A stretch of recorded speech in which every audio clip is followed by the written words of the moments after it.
If your team is looking for an explosive, polished, high motor pass rusher, look no further than Mohamed Kamara from Colorado State. This is a diamond in the rough. We're going to talk about him and more coming up next. You are Locked On NFL Draft, your daily podcast covering the NFL Draft. Part of the Locked On Podcast Network, your team every day.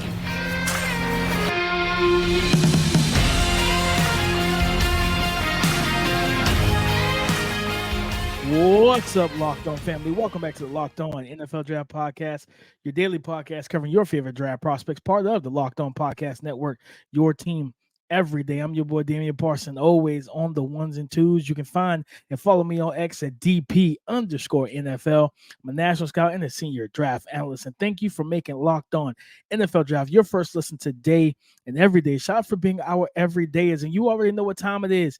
It is time to talk about those diamonds in the rough, those deep sleepers, or those guys that just isn't getting enough fanfare, enough publicity, enough talk about their games for the 2024 NFL Draft. And I'm starting out with edge out of Colorado State, Mohamed Kamara.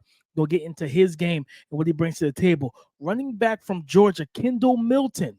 Does he resemble another running back from Georgia that's in the NFL right now? We're going to talk about that. And then one of the deepest sleepers right now, one of the deepest, but one of the fastest guys in the class, wide receiver from Miami, Tyler Harrell. We're going to talk about his game as well. But guys, before we get into every single bit of that, we got to talk about Game Time. Today's episode is brought to you by Game Time. Download the Game Time app, create an account, and use the code Locked On for $20 off your first purchase. Mohamed Kamara. Guys, this young man was productive, right? And he probably burst onto the scene, probably just jumped off the screen early in the 2023 college football season when Colorado had that outstanding game against Colorado State, right? Their in-state rivals, where there was a lot of animosity between the coaches, and it boiled over and spilled over to the players and everything else, right? So you had all that took place, all that happened, and he ended up getting kicked out of the game for a targeting. You know how college does with targeting. But Mohamed Kamara is one of those sleepers in this class that I think we need to wake up about. All right, listed at six. This is a guy that's around 6'1", 6'2", 240, 50 pounds. 6'1", 248 at the combine, but he had 32 3/8 on the arm. Hand size was 8 5/8. But again, you talk about production: 38 pressures, 12 QB hits, 14 sacks on the season. Like, that's not production you just manufacture. He also had 2 forced fumbles as well, guys. 2 forced fumbles, and just when I studied him, when I graded him, listen, this guy is a juiced up edge rusher. Okay, he can be a consistent pressure defender. I love his pass rush arsenal and package. Okay, he's got first step quickness. He gets off the ball in a hurry. This is a guy that can really stress tackles on the outside edge, but his hands, he knows how to reduce surface hitting area. How to keep himself clean, how to corner. And does a good job dislodging and deflecting the hands and punches. He's a counter puncher. He knows how to protect himself. But again, 38 pressures, 12 QB hits, 14 sacks at 6'1", 248, almost 250. And, he has good strength as well. But just looking at this young man, when you think about the edge rush class, we talk about a lot of guys. We talk about Dallas Turner, Jared Verse, Liatu Latu. We talk about Chop Robinson, Chris Braswell, but Mohamed Kamara rarely gets mentioned, right? And I get it. Colorado State, who's watching Colorado State play, right? A lot of people are not trying to watch Colorado State play, and they're not on TV a ton. But again, getting into the film, getting deep into the weeds of this class, and this is a guy I think maybe late day 2, but I gave him I believe an early day 3 grade. I think early 4th round developmental guy. He's still got some stuff he has to improve on in the run game, stacking, shedding, maintaining outside leverage. Like I said, he has 32 and some change on the arm. You want to just see him use that better. Like I said, stack, peak, shed, locate the ball. not and maintain the outside leverage. Sometimes he'll kind of cut crossface, work his way into the inside path, and that for running backs that know how to jump cut and bounce runs outside, you're just giving them an easy way to get to the perimeter and get into open field. So I think with him, man, just again, if your team needs a juiced up, quick edge rusher with a quick first step, explosiveness, but a guy that knows how to use his hands, how to fight, with tackles, double hand swipes. He shows a nice little dip, bend and rip move.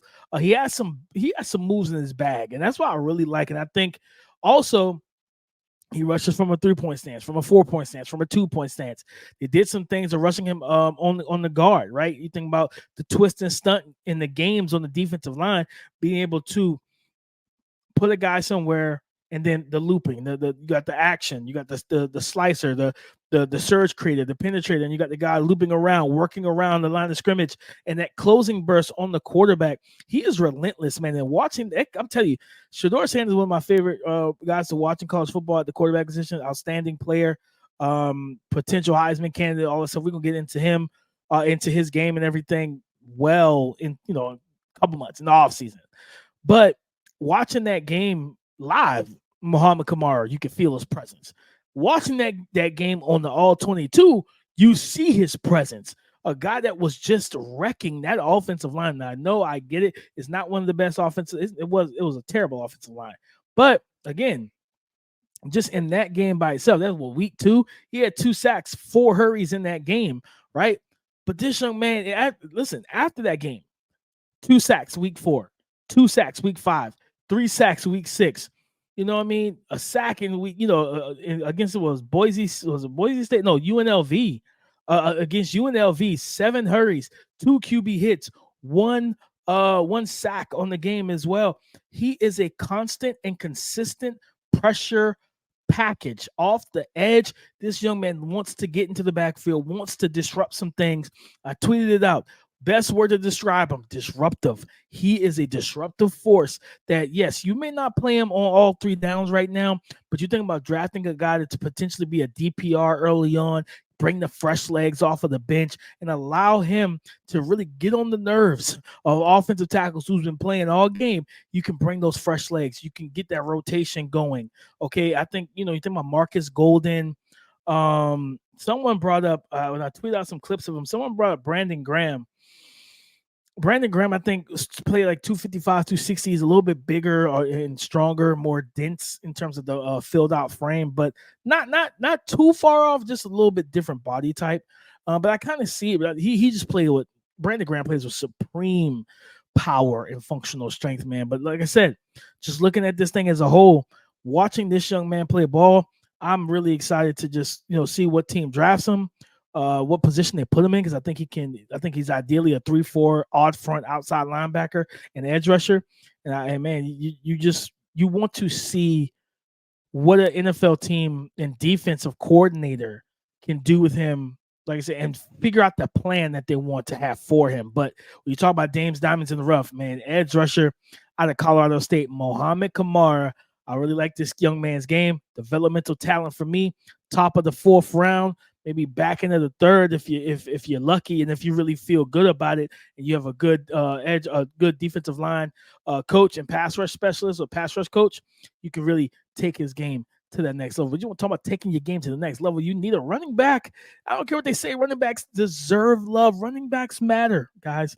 And if you want to be able to find an NFL running back, a starting caliber NFL running back on more than likely day 3 of the draft that can walk in and threaten for the starting job, I got just a guy for you. Georgia's Kendall Milton. We're going to talk about him and his game coming up next.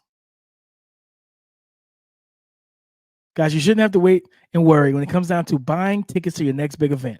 But if you wait till the last minute, you will, because you're trying to compete with other buyers as well as trying to find the best deals. But let me introduce you to Game Time. They are the fast and easy way to buy tickets for all your sports, music, comedy, and theater events near you. What are the other benefits to Game Time? Let me tell you guys, last minute tickets, flash deals, zone deals. The tickets are easy to find and buy. And this is my favorite part of using the Game Time app. They show the views from all the seats in the venue. So before you purchase your ticket, you know what vantage points you're going to have, guys. And if you are in the Charlotte, North Carolina area next Wednesday, March 27th at 7 p.m., you can go see the Cleveland Cavaliers versus the Charlotte Hornets for as cheap as $7 per ticket. All right, you can't beat that. You don't want to miss that. Date night, friends night, whatever, solo night, it doesn't matter. Download the Game Time app, create an account, and use the code Locked On for $20 off your first purchase. Georgia running back Kendall Milton, a young man that is built at 6'1.5", 225 pounds, 31 3/4 on the arm, 9 5/8 on the hand. He was the Capital One Orange Bowl MVP when Georgia took on whatever was left of the Florida State team in the bowl game after they were snubbed from the playoffs. Well, now look at Kendall Milton.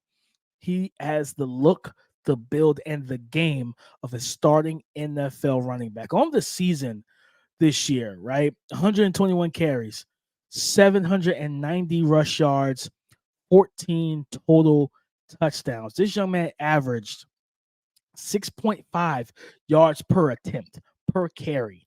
But guys, 498 of his 790 yards came after contact. Let's go a little deeper. 4.1 of his yards after he averaged 4.12 yards after contact. This is a guy who's experienced in zone and gap. So you know what you're getting. This is a guy that can come and walk in. It's not, hey, we got to put him in a specific spot. No, he can work, working laterally, pressing the outside hip of the tackle or the tight end, depends if it's strong side or weak. A guy that knows whether he needs to bounce, bend, or bang it up the middle and be that one cut guy, but also you want to run that gap and power stuff. He excels at that. The moral of the story, if you're drafting Kendall Milton, you want to get him going forward. This young man is physical. He runs hard. He runs aggressive and violent.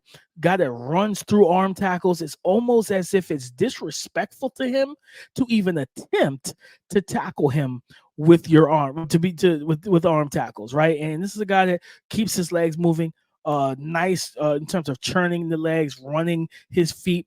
Feet don't stop, they don't die. He shows decent lateral agility to be able to exchange gaps with a little slide cut, a little jump cut here or there, but he shows good patience, a little hesitation moves, pauses when he's attacking the lane. He knows that for a 6'1", 225-pound back, he knows how to get what we call getting skinny through a run lane. And I came away impressed. And this is the thing. He has the build and the skill of a workhorse back. He just hasn't had the chance to be a workhorse back because Georgia rarely has workhorse backs, right? You think about even when you had Nick Chubb and Sony Michel, neither one of them was a true workhorse because they shared the field. They split carries. They both were, almost elite talents at the running back position, right? Just outstanding talents when they both were healthy, of course. And I think you talking about Georgia running kind of having a workhorse back, they probably go back to Todd Gurley, where they just ran. They didn't even want to throw the ball to Todd, even though he could catch the ball, as we saw with the St. Louis then turning into the Los Angeles Rams and Sean McVay.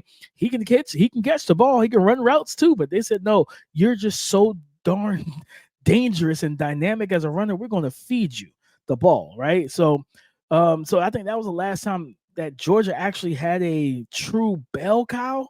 So yeah, to me, it's not a knock on him. You just wish that you saw more than 121 carries, right? But he showcases functional hands to catch the ball out of the backfield. I think he has all the makings to be a consistent, reliable, pass protector in the backfield on third downs. I think that he has some third down value because of that. This is a guy that I honestly would test throwing the ball to him in the flats, screens, really see how he feels and see how he handles it. I think he has, from the 4 catches he had in the season, I believe that he shows enough of spatial awareness and feel that where he can not only trust his hands to secure the ball, but also turn into a runner immediately.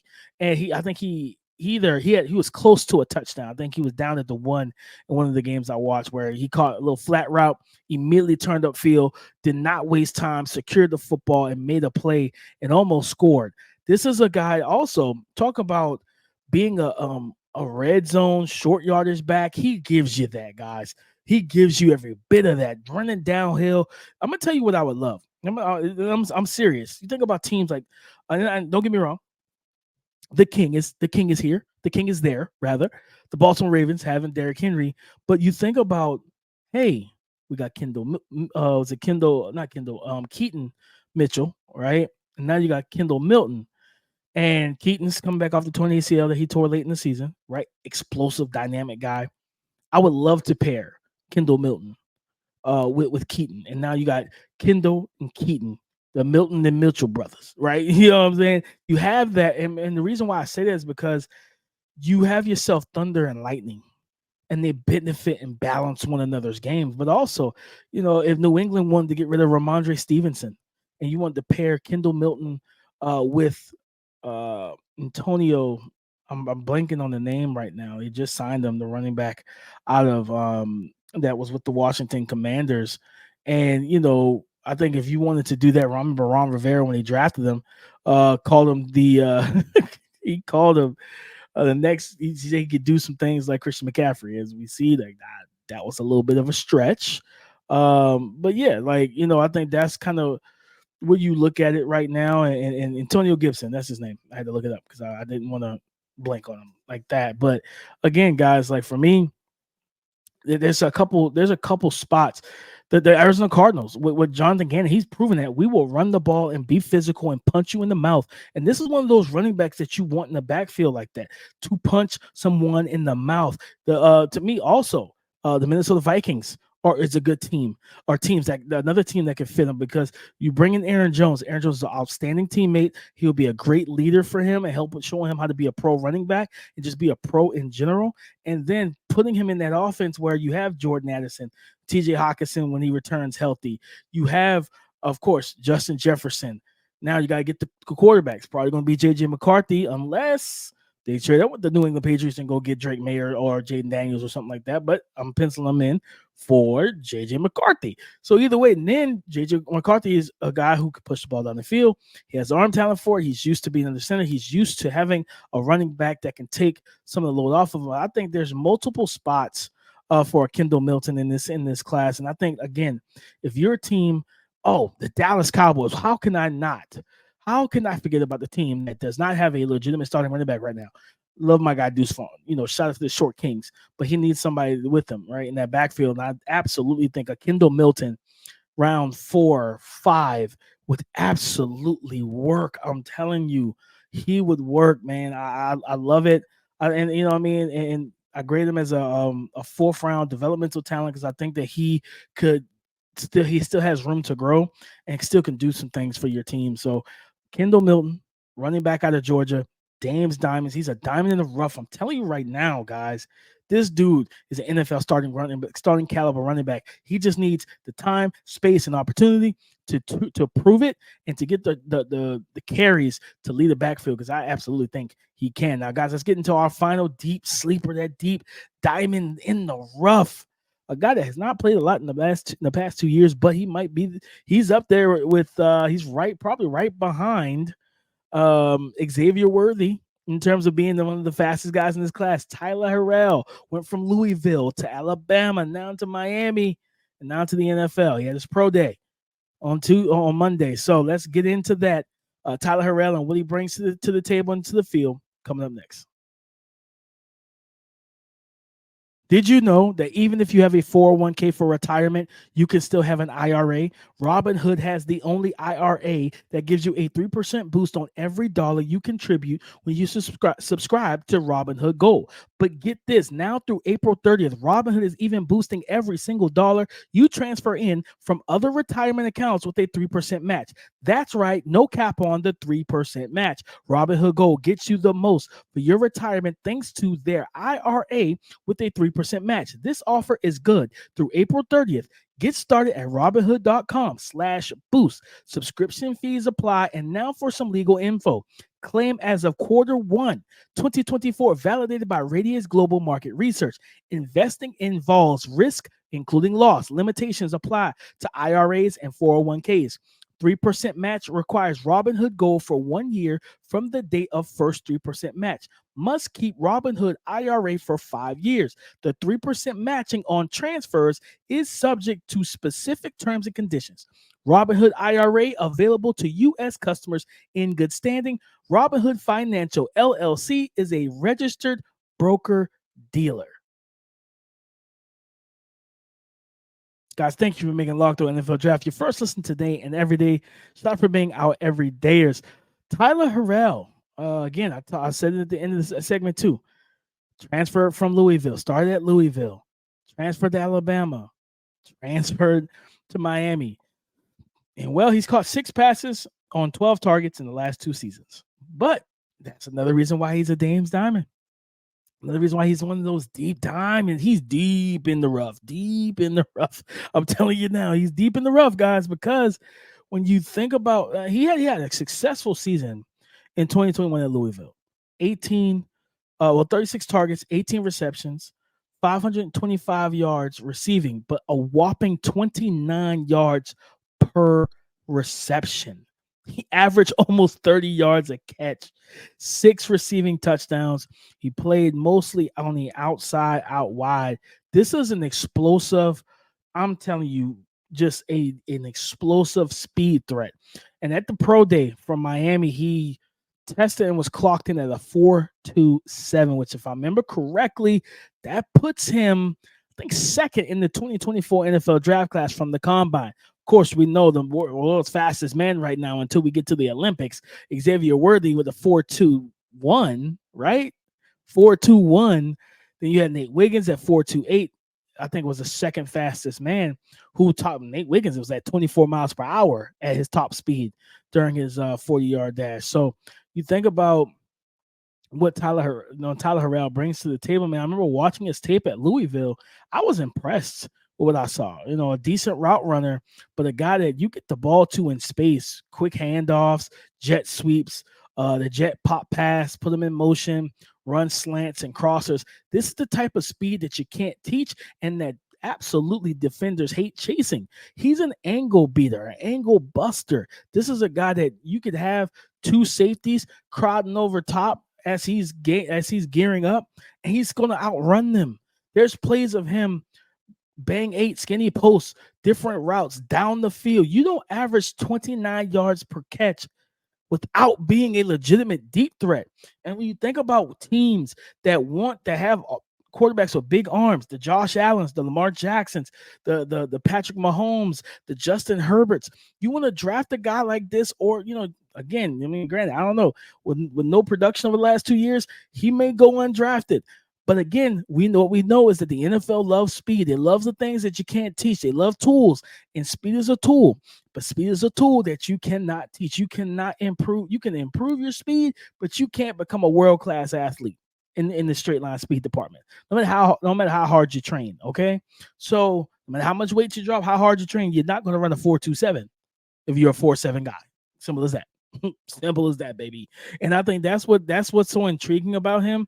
Is that you think about the manufactured touches, bubble screens, wide receiver screens, different things, man. And getting him, like I said, I think you can get him 7th round, truthfully.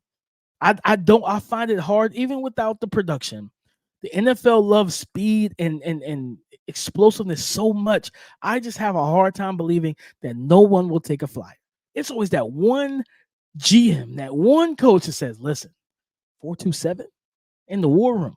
4.2 guys. It's round 6. What are we talking about here? 4.27. His tape at Louisville was good. Why not? Why not take a flyer? Why not take a swing?